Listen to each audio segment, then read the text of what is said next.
নিষিদ্ধ ঘোষিত সংগঠন ছাত্রলীগ রাজধানীর ধানমন্ডিতে বিক্ষোভ মিছিল করেছে।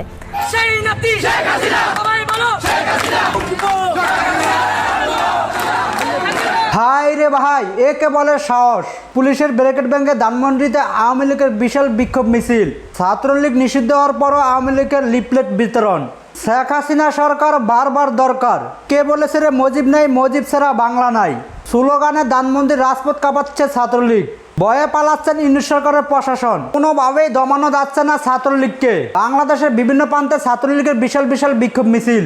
ইউনূস সরকারকে কোনো মতে পাত্তা দিচ্ছেন না ছাত্রলীগের নেতাকর্মীরা। মাসের মধ্যে সাবেক প্রধানমন্ত্রী শেখ হাসিনাকে দেশে ফিরানোর আহ্বান। যত কিছুর বিনিময়ে হোক শেখ হাসিনাকে দেশে ফিরাতে চান ছাত্রলীগের নেতাকর্মীরা।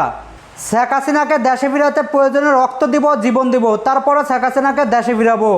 এই স্লোগান এমনকি ক্ষোভ নিয়ে মাঠে নেমেছে ছাত্রলীগের নেতাকর্মীরা। বিক্ষোভ মিছিলে আসা সাধারণ মানুষের দাবি, আগেই আমরা ভালো ছিলাম, ইউনূস সরকারের আমলে আমরা মোটেই ভালো নেই।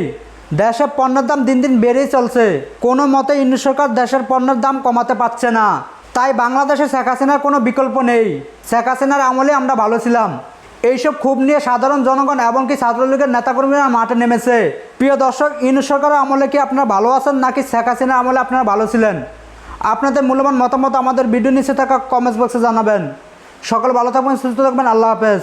আসসালামু আলাইকুম রহমতুল্লাহি ওয়া বারাকাতুহু।